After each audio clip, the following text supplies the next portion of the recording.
4장 1절에서 13절까지 말씀을 함께 보겠습니다. 여호수아서 4장 1절부터 13절까지 말씀입니다.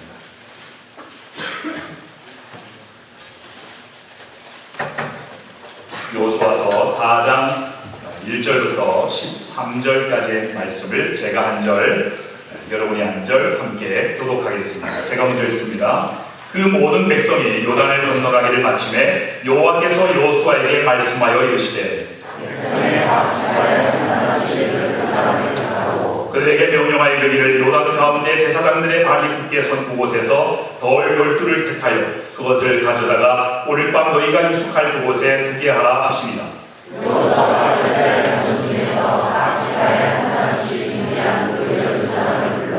그들에게 이르되 요단 가운데로 들어가 너희 하나님 여호와의 궤 앞으로 가서 이스라엘 자손들의 지파 수대로 각기 돌 한 개씩을 가져다가 어깨에 매라.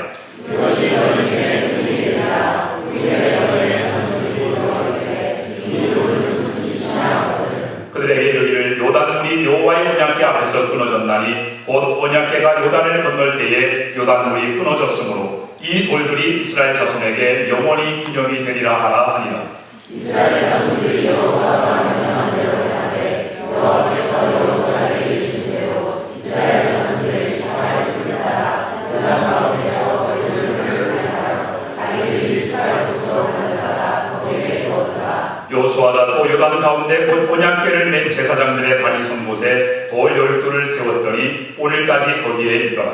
또 여호와께서 여호수아에게 명령하사 백성에게 말하게 하시니 곧 모세가 여호수아에게 명령한 일이 다 마치기까지 궤를 맨 제사장들이 요단 가운데 서 있고 백성은 속히 건넜으며 모든 백성이 건너기를 마친 후에 여호와의 궤와 제사장들이 백성의 목전에서 건넜으며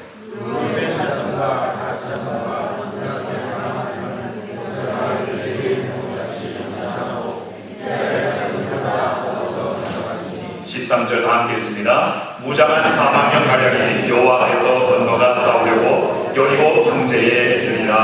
아멘. 우리 다 같이 따라하겠습니다. 기적 중의 기적은 하나님이 인간이 되신 것입니다. 기적 중의 기적은 하나님이 인간을 대신하여 십자가에 매달리신 것입니다. 한 번 더요. 기적 중의 기적은 죄인 중에 죄인인 내가 하나님의 자녀가 되었다는 사실입니다. 여러분 그것을 믿습니까? 여러분 그렇기 때문에 세상 사람들은 기적을 구하고 현상을 구하고 표적을 구하고 믿지만 우리는 그런 표적을, 현상을, 증거를 더 이상 필요로 하지 않습니다. 왜냐하면 하나님께서 저와 여러분에게 이 모든 것들이 표적이 없이도 믿어지는 그런 믿음을 우리에게 선물로 주셨기 때문에 그렇습니다.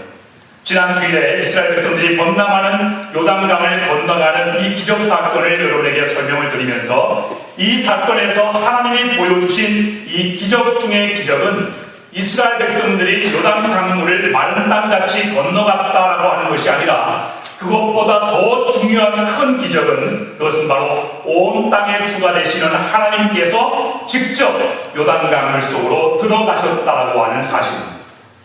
하나님은 그러실 필요가 없으신 분이십니다. 그런데 하나님께서 인간을 구원하시기 위해서 이스라엘 백성들에게 하나님께서 가나안 땅을 그 약속으로 주신 땅을 얻게 하시기 위해서 하나님이 직접 물속으로 들어가신 사건이 요단강 도하 사건의 가장 중요한 핵심이라는 사실을 여러분이 반드시 기억하시길 바랍니다. 광야 생활을 지나서 약속의 땅 가나안 땅에 들어가기 위해서 반드시 건너야만 했던 이 요단강은 다름 아닌 죽음의 강이라고 말씀을 드렸죠. 우리가 구속사적인 관점에서 이 요단강을 바라보면 이 요단강의 의미는 모든 사람들이 언젠가는 경험하게 될 그러한 죽음을 의미하는 것이라고 말씀을 드렸습니다. 이 죽음을 극복하고 통과해야만 하나님께서 약속하신 천국에 우리가 들어가게 되는데 이 죽음의 문제는 모든 사람들이 스스로 극복할 수 없는 그런 문제입니다. 왜냐하면 인간의 죽음은 죄의 결과로 생겨난 것이기 때문에 그렇기 때문에 죄의 문제가 해결되지 않으면 결코 죽음의 강을 건너갈 수 없다. 그래서 인간이 죄의 문제를 해결할 수 없고 그 죄의 문제를 인간이 해결할 수 없기 때문에 그래서 죽음의 문제를 극복할 수 없는 그런 인간을 위해서 하나님께서 친히 인간이 되셔서 친히 죽음을 경험하시고 우리를 대신하여 그 죄에서 모든 책임을 지시고 십자가 위에서 형벌을 당하셔서 누구든지 예수 그리스도를 믿기만 하면 이 죽음에 붙들리지 않고 하나님의 나라를 영생을 얻게 된다라고 하는 그런 메시지, 그것을 우리가 이 요단강 기적 사건을 통해서 깨닫게 되는 것이라고 그렇게 말씀해 드렸습니다. 이 요단강 사건은 바로 예수 그리스도로 말미암는 속죄의 사역을 예표하는 그런 기적의 사건이라는 것을 여러분 기억하시기 바랍니다. 여러분, 죽음에 대해서 우리가 반드시 기억해야 될 것이 있기 때문에 제가 강조해서 말씀드립니다. 죽음에 대해서 확실한 것과 불확실한 것이 세 가지가 있습니다. 죽음에 대해서 확실한 것 세 가지는 무엇인가요? 첫 번째는 우리 모두가 다 죽는다는 것. 그리고 두 번째는 언젠가는 우리가 죽는다라고 하는 것입니다. 그리고 세 번째는 죽을 때 우리는 아무것도 가지고 갈 수 없다는 것입니다. 그리고 죽음에 대해서 불확실한 것이 있습니다. 그것이 뭐냐면 우리 모두가 다 죽기는 죽는데 언제 죽을지를 우리는 알지 못한다는 것입니다. 우리가 다 같이 언제 죽을지 알지 못하는데 또 두 번째 불확실한 것은 누가 먼저 죽을지를 모른다. 젊다고 나이 많은 사람보다 늦게 가는 게 아니에요. 젊어서도 나이 많은 사람보다 일찍 갈 수가 있는 거예요. 우리는 죽음에 대해서 누가 먼저 죽게 될지, 누가 언제 죽게 될지를 전혀 알 수가 없습니다. 그리고 우리가 어떻게 죽을지도 알 수가 없습니다. 그렇지만 이런 죽음에 대한 확실한 이 불확실한 세 가지보다 가장 확실한 것 한 가지가 있다면 그것은 바로 죽음이 끝이 아니라고 하는 사실입니다. 이것이 모든 인생이 우리 모든 인간들이 가지고 있는 인생 최대의 딜레마이자 난제라고 말씀을 드렸죠. 만약에 죽고 나서 그것이 끝이라고 하면 뭐가 고민이 되겠습니까? 그냥 우리에게 주어진 삶 열심히 즐기면서 살다가 그렇게 죽으면 끝나는 거이기 때문에 우리가 고민할 것도 없고 우리가 염려할 것도 없습니다. 그러나 성경은 우리에게 분명히 얘기합니다. 죽음 이후에 그것이 끝이 아니라 죽음 이후에 새로운 세계가 있다라고 말씀합니다. 바로 천국과 지옥이 존재한다고 성경은 이야기합니다. 그렇기 때문에 우리가 이 세상을 살면서 어떻게 살 것인가를 생각하는 것도 중요하고 그리고 어떻게 우리가 잘 죽을 것인가를 생각하는 것도 우리의 노후를 준비하는 것도 굉장히 중요한 일이지만 그러나 그보다 더 중요한 것은 우리의 죽음 이후를 준비하면서 살아야 합니다. 여러분, 어떻게 준비하는 것이 죽음 이후를 잘 준비하는 것일까요? 그것은 바로 예수 그리스도를 개인의 구주와 주님으로 영접하고 믿는 일입니다.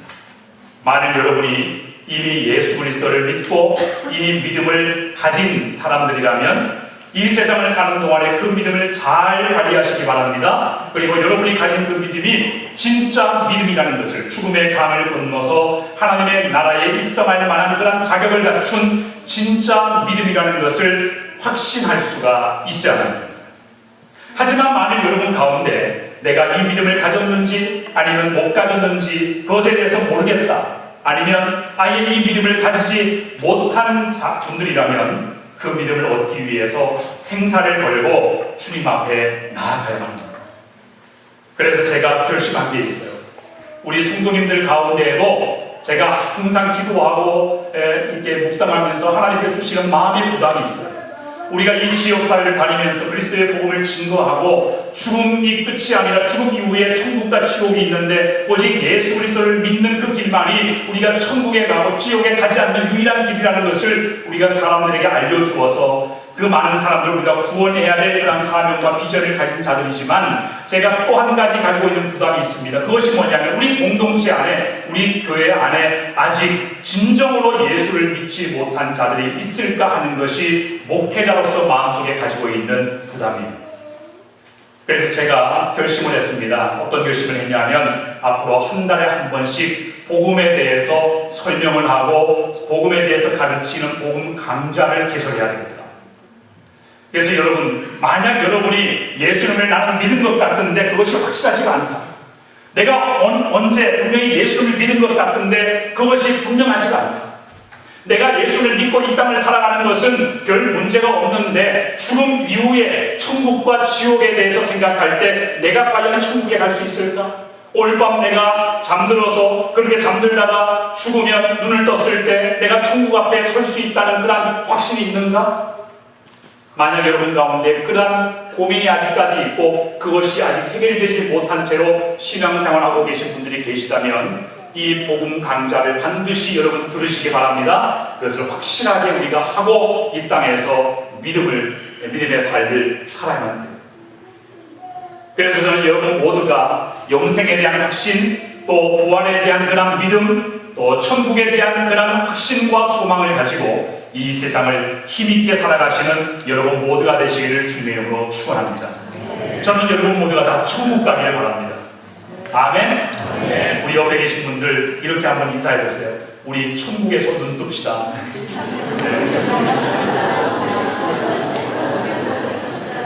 지난주에 말씀드렸잖아요. 성경은 죽음을 죽었다고 얘기하잖아요. 죽음을 삶의 끝이라고 얘기하잖아요. 죽음을 생명이 끝난 것이라고 얘기하지 않습니다. 죽음을 뭐라고 얘기해요? 잠을 자는 것이라고 얘기해요. 그러니까 우리가 자다가 자는 것 같이 죽었다가 눈 뜨면 천국 아니면 지옥. 저는 여러분이 눈 뜨면 천국에 와 있게 되기를 주님으로 축원합니다. 그러한 간절한 소망 가운데 우리가 살아갈 수 있어야 합니다. 오늘 우리가 살펴보게 될 이 말씀은 이스라엘 백성들이 하나님이 일으키신 이 기적으로 요단강을 모두 다 건너간 이후에 이 일을 기념하기 위해서 12들의 기념비를 세우는 그런 내용입니다. 자, 오늘 본문의 1절부터 3절까지의 내용을 우리 다 함께 다시 한번 읽어보시겠습니다. 1절부터 3절까지의 내용을 함께 읽습니다. 시작!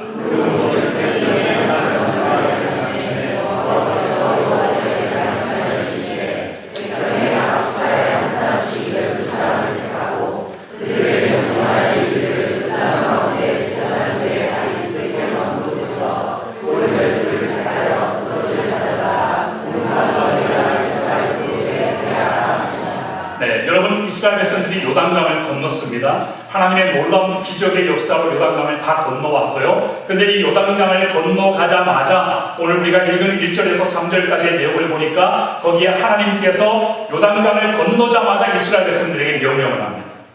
무엇을 명령하냐면 다시 이스라엘의 12지파 가운데 한 사람씩, 건장한 한 사람씩을 선택을 해서 그 12사람으로 하여금 다시 제사장들이 여호와의 언약궤를 메고 서 있는 그 요단강 한복판으로 들어가서 12개의 돌을 취해서 가지고 나오게 하라, 이렇게 명령합니다. 그리고 그 12돌을 가지고 나와서 너희가 요단강 건너간 이후에 가장 처음으로 유숙하게 되는, 진을 치게 되는 그곳에다가 기념비를 세우라고 그렇게 말씀합니다. 그 처음으로 유숙한 장소가 어딘가를 봤더니 거기가 4장 19절, 우리가 오늘 읽진 않았는데 4장 19절을 보니까 길갈이라고 하는 곳입니다. 이스라엘 백성들이 요단강을 건너고 길갈이라는 곳에 처음으로 진을 쳤습니다. 그래서 요수아는 하나님께서 명령하신 대로 12지파에서 사람들을 뽑아서 이 요단강 한복판에서 돌을 취하여 길갈에서 기념비를 세우게 합니다. 여러분, 이 길갈이라고 하는 곳은요, 앞으로 이스라엘 백성들이 가나안 땅의 정복의 과업을 수행하는 데 있어서 모든 그 기간 동안에 이스라엘의 군사 본부 역할을 하는 굉장히 중요한 곳입니다. 이 길갈이라고 하는 것은요, 가나안 땅의 정중앙에 위치해 있기 때문에 이 가나안의 모든 지역으로 쉽게 이동할 수가 있고, 그리고 전쟁에 필요한 물자를 아주 쉽게 조달할 수 있는 그런 전략적인 위치에 있는 지역이 바로 이 길갈이라는 지역이었습니다. 그래서 이 길갈은 여호수아 시대뿐만 아니라 또 사사 시대, 그리고 앞으로 왕정 시대에 이르기까지 이 이스라엘의 가장 중요한 정치, 군사, 외교, 종교적인 그런 중심지 역할을 하게 하는 곳입니다. 그런데 하나님께서 이 길갈에다가 그 12돌을 취해서 기념비를 세우라고 명령하셔요. 그런데 이 12돌을 취해서 길갈에다 세우는 일은 그것은 보통 어려운 일이 아니었습니다. 왜냐하면 하나님께서 제사장들이 언약궤를 메고 서 있는 그 지점에서 12돌을 취해서 오라고 하셨으니까 이 사람들이 그 돌을 가지러 가려면 얼마나 가야 되냐면 여러분, 제가 지난번에 이 요단강이 범람하게 되면 요단강의 강폭이 얼마나 확장이 된다고 말씀드렸죠? 평상시에는 그냥 한 몇 메터, 10m 정도밖에 안 되는 좁은 강이지만 홍수철이 되고 우기가 되면 그 강이 범람을 하게 돼서, 그래서 이 강의 넓이가 얼마나 된다고 그랬죠? 예? 예. 이렇게 새까맣게 잊어주셔서 감사합니다. 1.6km로 확장합니다. 그러니까 이 여호와의 제사장들이 여호와의 언약궤를 메고 지금 요단강의 가운데 한 목판에 서 있어서, 그래서 요단강이 갑자기 끊어지는 그런 기적이 일어났지 않습니까? 그런데 이 1.6km나 되는 그 강폭에서 정중앙에 여호와의 언약궤가 있으니까 이 이스라엘 12지파에 대표하는 사람들이 요단강에 들어가서 제사장들의 발밑에서 12도를 취하려면 얼마나 걸어 들어가야 돼요? 0.8km를 걸어서 들어가요. 자, 거기까지는 괜찮습니다. 근데 그 돌이 그냥 단순히 조약돌이 아니에요. 기념비를 세워야 되니까 굉장히 큰 바위 덩어리입니다. 근데 이 사람들이 그 바위 덩어리를 한 개씩 짊어지고, 여기 보면 어깨에 메고라고 되어 있거든요. 어깨에 메고 얼마를 더 걸어 나와야 됩니까? 0.8km를 또 걸어 나와야만 돼요. 그런데 여러분, 거기까지만 해도 괜찮습니다. 그런데 하나님께서 이 12돌의 기념비를 어디에 세우라고 했어요? 처음으로 유숙하는 곳에 세우라고 했는데, 그 처음으로 유숙한 곳이 어디예요? 길갈이라는 곳이에요. 근데 이 길갈이라는 곳이 어느 정도 떨어진 거리냐면 이 요단강에서 길갈까지가 10km입니다. 그러니까 이 12돌의 기념비를 세우려면 12돌을 메고 가는 사람들이 10km를 메고 걸어갔어요. 만약 제가 그 12돌을 메고 가는 사람 입장이라면 굉장히 투덜투덜하고 불평을 했을 거예요. 아, 차라리 내가 제사장 될 걸. 차라리 여호와의 언약궤를 메고 있는 게 더 낫지. 괜히 이렇게 체격이 좋아가지고 그래서 괜히 이런 고생을 합니다. 하면서 막 불평하고 원망하면서 했을 법한 그런 거리. 이거 쉽지 않은 일입니다. 그런데 하나님께서 요단강을 건너자마자 이스라엘 백성들에게 명령하셨어요. 이것은 명령하신 거죠. 오늘 여기서 명령하셨다라고 하는 것은 굉장히 아주 완곡하게 명령하신 거예요. 반드시 그렇게 해라. 그렇게 하지만 하면 안 된다고 하는 하나님의 절박한 심정을 담고 있는 그런 메시지입니다. 그런데 여러분, 이렇게 힘들고 어려운 일을 왜 요단강을 건너가는 그 기적을 경험했으면 됐지, 왜 하나님께서 그 12도의 기념비를 세우게 하셨을까? 그 이유가 오늘 본문의 6절에 7절에 등장하죠. 거기를 한번 읽어보시겠습니다. 6절 7절 함께 읽습니다. 시작.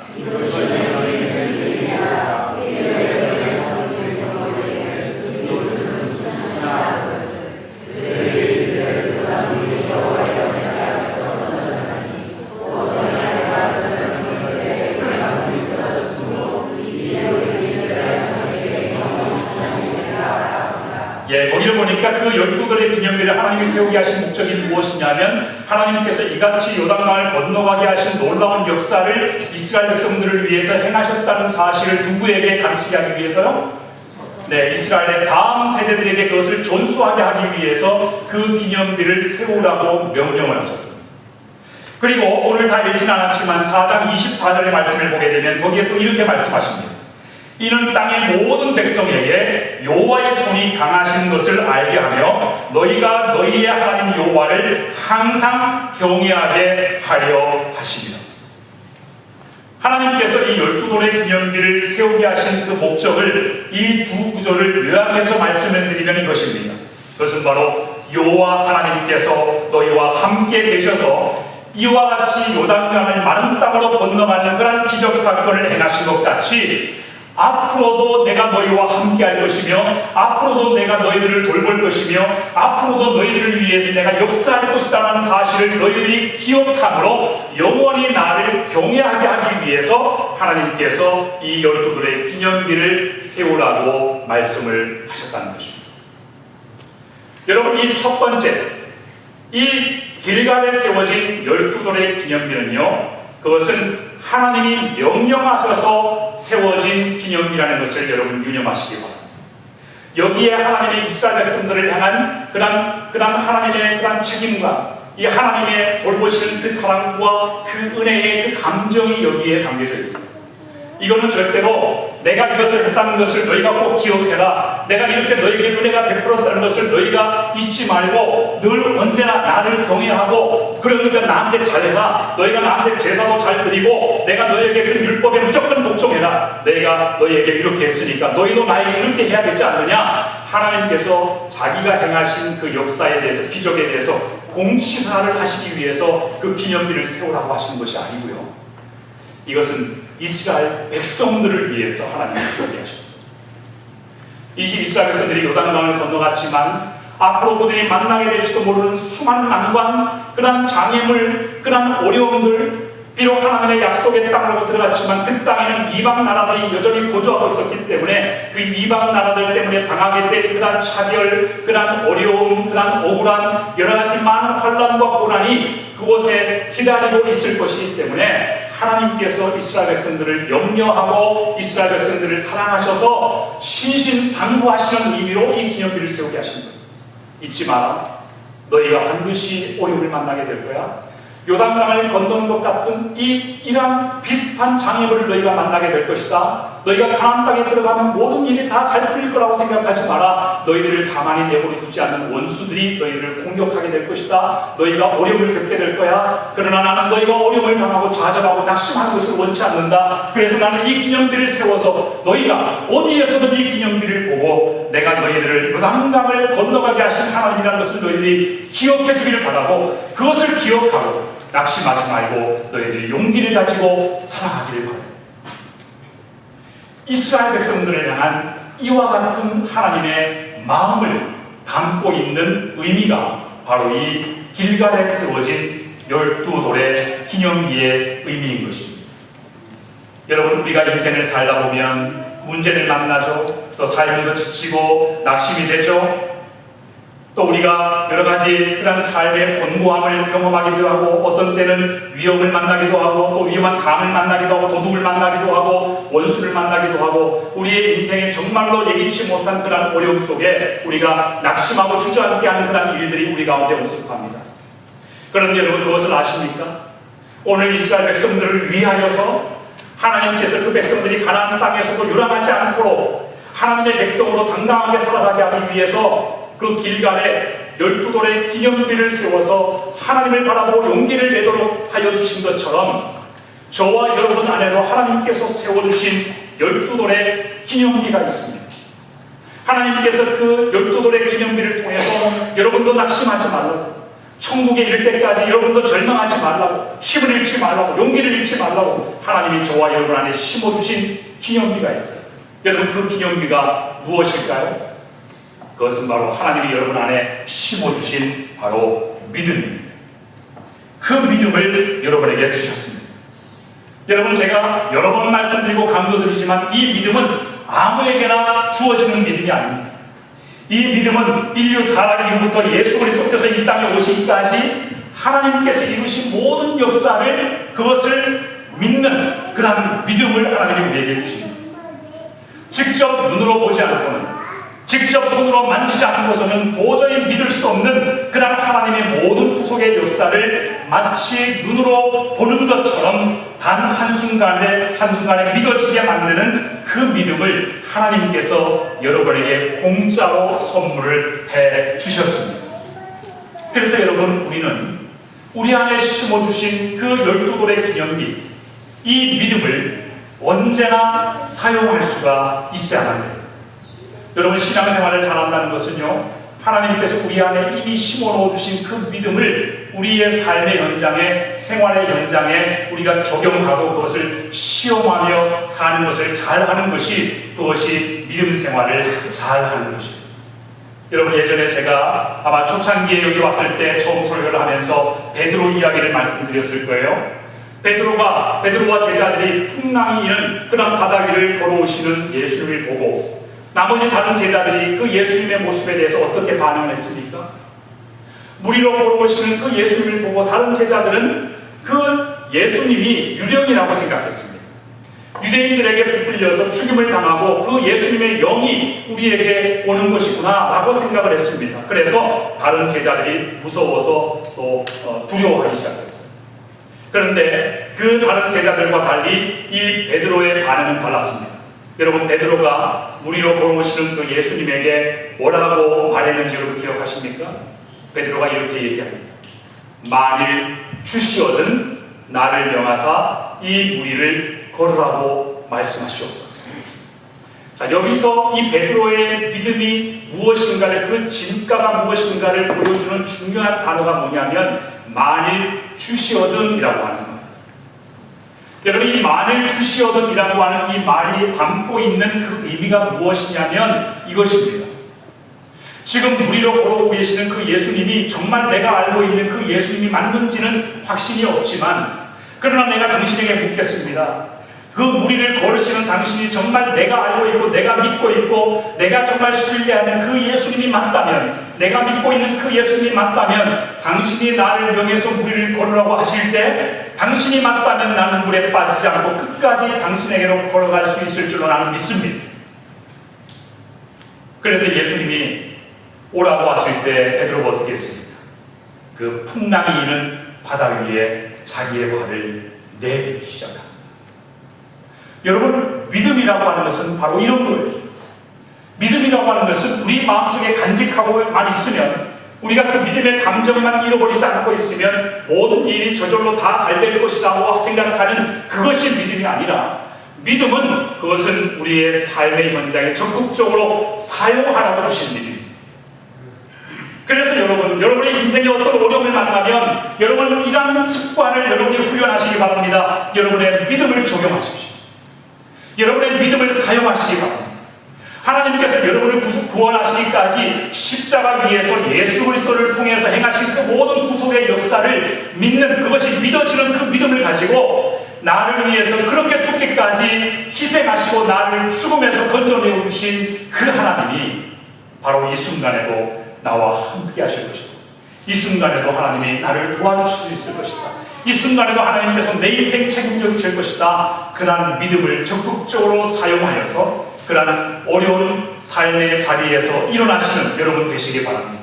믿음의 승리를 맛보시는 여러분 모두가 되시기를 주님의 이름으로 축원합니다. 그것이 바로 이 길갈에 세워진 12돌의 의미예요. 그런가 하면 오늘 본문을 보시면 이 길갈에 세워진 12돌의 기념비 말고 또 하나의 기념비가 있습니다. 오늘 본문의 9절의 말씀을 함께 보겠습니다. 9절의 말씀, 거기를 함께 읽어보겠습니다. 함께 읽습니다. 시작.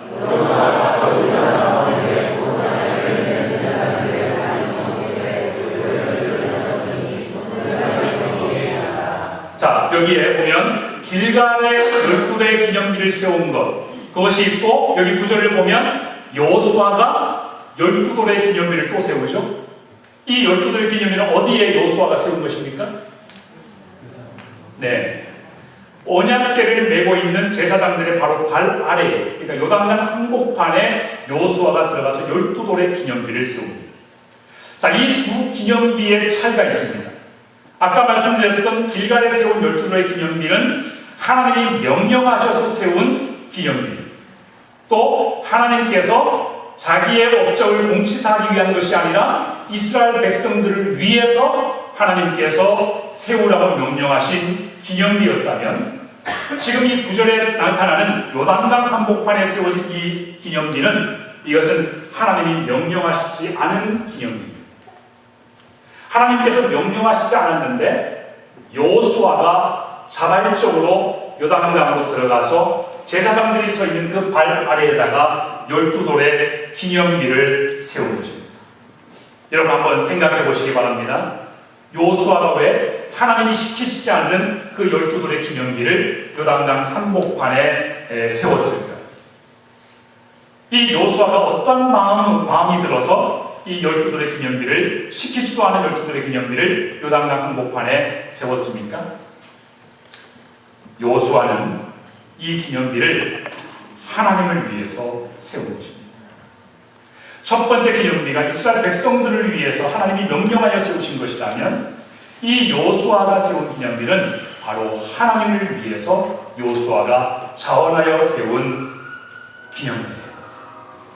이 기념비를 통해서 요수아가 나타내고자 하는 뜻은 이것이었습니다. 이스라엘 백성들이 요단강을 건너가도록 자기를 내어주시고 자기를 희생하신 하나님의 사랑을 기념하는 의미의 기념비를 거기에 세우고 있는 것입니다. 여러분, 요수아는요, 이 요단강의 기적 사건을 이스라엘 백성들이 바라보는 관점과 다른 관점으로 바라보고 있었던 것입니다. 요수아는 거룩의 상징인 여호와의 언약궤가 요단강 속으로 먼저 들어가는 그 장면에 주목했어요. 여러분, 언약궤는 항상 이스라엘 백성들을 앞장서서 나아가는 것이어야 합니다. 이스라엘 백성들 앞장서서 언약궤가 나아갈 때 이스라엘 백성들이 그 언약궤를 바라보면서 전쟁에 나가서 싸우면 이기게 되고, 그리고 어떤 광야길을 지날 때에도 여호와의 언약궤가 나아가는 방향을 바라보고 하나님이 인도하시는 그 길을 따라가도록 되어 있었습니다. 절대로 이스라엘 백성들이 여호와의 언약궤를 앞서가는 그런 법이 없습니다. 그런데 유일하게 여호와의 언약궤가 이스라엘 백성들 뒤에 따라오는 장면이 유일하게 이 요단강 기적 사건에서 일어납니다. 더군다나 하나님의 언약궤는 거룩한 것이기 때문에 이 요단강 물에 들어갔다고 하는 것은, 여러분, 이 성경에서 물 또는 바다, 어떤 강물, 이런 표현이 등장하면 이 바다, 물, 강물이 의미하는 것은 뭐냐면 성도가 당하는 환난과 시련을 의미합니다. 인간을 죄로 말미암아 죄로 인해서 당하게 되는 인생의 모든 환난을 의미하는 것이 바로 이 바다와 물이 상징하는 것입니다. 그래서 요한계시록을 보면 이 사도 요한이 하나님의 나라의 그 환상을 보게 될 때 거기에서 어떤 표현을 합니까? 거기에 바다가 없더라, 이런 표현이 나오죠. 그러니까 하나님의 나라에서는 더 이상의 그런 고통도 눈물도 아픔도 슬픔도 없는 곳이라는 것이죠. 그런데 요수아가 주목한 것은 여호와의 언약궤가 그 물속으로 먼저 들어가셨다는 거예요. 여러분, 이것이 바로 하나님께서 자기 백성들을 위해서 자기를 내어주신 희생하시는 사랑을 의미하는 것입니다. 하나님께서 그 요단강물을 막아서서 이스라엘 백성들을 보호하시고 이스라엘 백성들이 그 강물을 다 빠져나갈 때까지 거기에 계속 버티고 서 계셨습니다. 하나님이 홀로 자기의 몸으로 그 환난을 다 막으시고 이스라엘 백성들이 그 강을 건너가게 하신 것입니다. 하나님 나라에 들어가게 하신 거예요. 약속의 땅 가나안 땅에 무사히 건너가게 해주신 하나님의 그 사랑과 그 희생을 이 요수아가 보았던 것. 그래서 이 요단강 한복판에 세워진 이 기념비는 요수아가 자기 백성들을 위해서 희생하시고 자기를 내어주시고 자기의 모든 것을 다 아낌없이 이 백성들을 위해서 희생하신 그 하나님의 거룩하신 사랑, 너무나도 인격적이신 하나님의 모습을 이 요수아가 보았던 것입니다. 그럼에도 불구하고 하나님은 이스라엘 백성들에게 그것을 기억하라고 강요하시지 않고 오히려 이스라엘 백성들을 위해서 너희가 이것을 기억해야 돼. 너희가 가나안 땅에서 어려움을 당하지 않으려면 너희가 나를 기억해야 된다. 너희가 나를 떠나서는 안 된다. 내가 여기 있을 테니까, 내가 너희와 늘 함께 할 테니까 너희들 잊지 말고 절대로 절망하지 말아라. 낙심하지 말아라. 이스라엘 백성들을 위해서 그렇게 하나님께서 기념비를 세우게 하시는 이 명령을 이 요수아가 받고, 이 요수아는 기념비를 세우면서 하나님 앞에 이렇게 고백하고 있는 것입니다. 하나님 아버지, 우리는 하나님을 이 기적 때문에 믿는 것이 아닙니다. 하나님께서 우리를 보호해 주시고 돌보해 주시고 가나안 땅을 우리에게 주셨기 때문에 우리가 하나님을 믿는 것이 아닙니다. 하나님, 우리의 모든 기적의 실체는 바로 하나님이십니다. 저희는 하나님을 바라보며 나아가겠습니다. 하나님을 경외하며 살겠습니다. 하나님이 우리의 기념비십니다. 하나님이 우리가 바라봐야 될 12돌이 되십니다. 하나님, 우리는 하나님을 바라보며 나아가겠습니다. 하나님을 경외하며 살겠습니다. 여러분, 우리가 예수 믿는 그 이유 때문에 우리가 받게 될 세상적인 어떤 축복이나 이것 때문에 우리가 예수를 믿는 것이 아니에요. 우리의 믿음은 바로 예수 그리스도를 통하여 하나님께서 우리 안에 이루신 그런 죽으심과 부활의 그 기적을 믿기 때문에 믿는 믿음입니다. 여러분 잘 아시는 대한민국의 최고의 지성인이라고 하는 이어령 박사를 여러분 아시죠? 그 이어령 박사는 철저한 무신론자였어요. 그래서 이 하나님이 계시지 않는다는 것을 그가 가지고 있는 탁월한 지성을 사용해서 많은 사람들에게 설파하며 다녔던 사람입니다. 그런데 이 이어령 박사가 자기 사랑하는 딸이 암에 걸렸다는 소식을 듣고 비로소 하나님을 찾기 시작합니다. 그래서 기도했습니다. 그래서 결국에는 이 기도하는 그때 하나님이 그 기도를 들어주셔서 이 어려운 박사의 딸이 암에서 고침을 받아요. 그런데 이 병에서 고침을 받자마자 또 다른 시련이 닥칩니다. 그것이 뭐냐면 이 딸아이의 두 눈의 시력이 잃어버려집니다. 그래서 이 어려운 박사는 거기에 또 절망을 하고 하나님 앞에 또 나아가서 기도합니다. 하나님 고쳐주십시오. 만약 우리 아이의, 내 사랑하는 이 딸아이의 두 시력을 다시 볼 수 있게 해주신다면 하나님 평생 당신을 따르는 종으로 살겠습니다. 이렇게 무신론자였던 이어령 박사가 하나님 앞에 기도를 해요. 그런데 하나님께서 그 기도를 들어주셔서 이 이어령 박사의 딸이 두 시력을 다시 회복하는 역사가 일어나게 됩니다. 그 기적을 경험하고 이어령 박사가 예수 그리스도를 영접하게 되는 그런 구원의 역사를 맛보게 되고 그 이후에 그리스도를 증거하고 자랑하는 그런 인생을 살게 됩니다. 그런데 이어령 박사가 자기의 그런 신앙 간증을 하는 내용 가운데 어떤 내용이 있냐면요, 자기는 수많은 주변의 사람들이, 기자들이 인터뷰를 쓸 때 이어령 박사가 한때 하나님을 믿지 않았던 자였지만 그러나 자기의 딸을 고쳐주신 이 하나님을 만나고 나서 하나님의 기적을 경험하고 나서 그가 예수의 사람이 되었다라고 그렇게 기사를 쓰는 것이 제일 싫답니다. 왜일까요? 사람이 병고침을 받는 것, 그것이 무슨 대단한 기적입니까? 시력을 잃었다가 다시 회복하는 것, 그것이 무슨 기적입니까? 아무리 건강을 되찾아도, 아무리 시력을 되찾아도 결국 모든 인생을 죽게 되어 있는데 죽을 인생이 다시 눈을 뜬들, 다시 건강해진들, 그것이 무슨 의미가 있습니까? 나는 세상에서 제일 싫어하는 소리가 바로 그 기적 때문에 나 이어령이가 예수의 사람이 되었다는 말을 제일 듣기 싫습니다. 그것은 하나님이 우리에게 보여주신 진정한 기적, 십자가 위에서 우리를 위하여 대속죄로 죽으시고 다시 부활하신 이 진정한 기적 사건을 모독하는 일이기 때문에 그렇습니다. 여러분, 하나님께서 여러분에게 주신 그 믿음의 기적은 우리가 이 세상에서 어떤 부를 누리고 명예를 누리고 이 땅에서 어떤 성공을 누리냐 하는 그런 기적과는 전혀 크게 볼 수 없는 그런 놀라운 기적을 하나님께서 여러분 가운데 이루셨습니다. 그래서 우리는 우리 안에 새겨야만 된 또 다른 12돌의 기념비는 그것은 예수 그리스도의 십자가를 바라보며 하나님께서 그 그리스도의 십자가 위에서 우리에게 어떠한 사랑을 나타내셨는가, 하나님께서 우리를 자녀 삼으시고 구원하시기까지 하나님께서 우리에게 어떠한 일을 행하셨는가, 하나님이 어떻게 자기를 희생하셨는가, 하나님이 어떻게 자기를 우리를 위해서 내어주셨는가, 그것을 기억하면서 그리스도의 십자가를 바라보며 믿음의 삶을 살아가는 것입니다. 우리가 십자가 위에서 나타내신 그 하나님의 놀라운 사랑과 그 희생과 그 은혜의 실체가 무엇인지를 우리가 진정으로 깨달아 알게 된다면 우리는 그 사랑으로 인해서 우리가 인생을 살면서 그 어떤 어려움을 당한다 할지라도 능히 감당할 수 있는 그러한 능력과 용기를 가지고 살게 될 것입니다. 사도 바울이 8장 37절에 뭐라고 말씀했습니까? 그러나 이 모든 일에 우리를 사랑하시는 이로 말미암아 우리가 넉넉히 이기느니라. 여러분, 성도의 진정한 승리의 비결은 그것은 우리를 사랑하시는 하나님의 사랑, 예수 그리스도의 십자가를 굳게 붙잡는 것임을 믿으시기 바랍니다. 그 사랑 안에 모든 것이 있습니다. 하나님이 오늘도 여러분을 사랑하신다는 사실을 믿고 확신하면서 두려움 없이 승리의 삶을 살아가시는 여러분 모두가 되시기를 주님의 이름으로 축원합니다. 우리 함께 기도하겠습니다. 우리 함께 반주에 맞춰서 우리 기도